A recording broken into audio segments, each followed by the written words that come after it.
bad professor talking about what consciousness looks like. So a lot of people accuse me in the comments of not being very philosophical. It's because I'm common sense.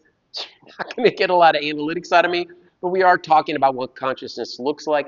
And I do agree. I agree that if we're going to draw this distinction between mind and brain, and especially the new resurgence of people that believe mind is more fundamental than brain, because that's what we're talking about, if you're going to do that, you do need to put out there a better understanding of what you mean by consciousness when you make the argument. It's kind of like the God debate, right? Where I say all the time, you can create the gap and not fill it. For religious people, they need to have a better concept of what they say they're filling the gap with. And so in this particular case, it is the gap between what we know about the brain and how we describe and experience mental life.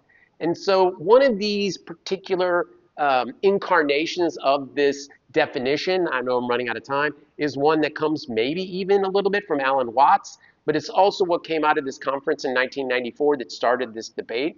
It was David Chalmers was big there. This is where the hard problem of consciousness began, but it's also where the shift moved neuroscience into feeling it was okay to discuss mental life. And their conclusion was that there isn't any, it's just the products of the neurons.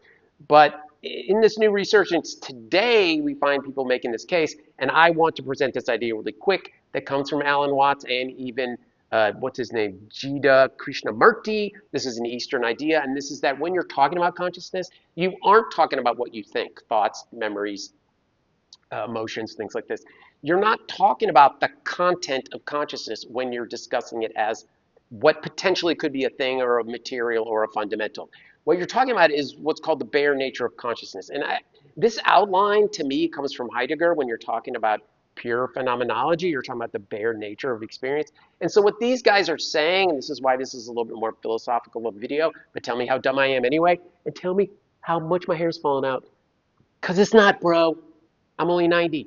And so the idea is that you can remove those things, the material, the events, the things we call thoughts and memories and hopes and dreams and emotions. You're going to remove all that and have what's called the infrastructure of consciousness, the bare thing itself that you would be looking at. And so that's what they're talking about, because when the Eastern philosophers and this stuff that goes way back, and then what Krishnamurti made famous in the 20th century is the idea that you can experience that. Now you don't look at it like a scientist looks at a particle, but you do sweep those other things away, which to me sounds like meditation. But you look at consciousness itself. You look at what's called the bare emptiness of consciousness, and that emptiness is actually the fabric. And so that's the thing that they're getting this from. I got to end this video. I hope you get this concept and move on from there. Send me a bill.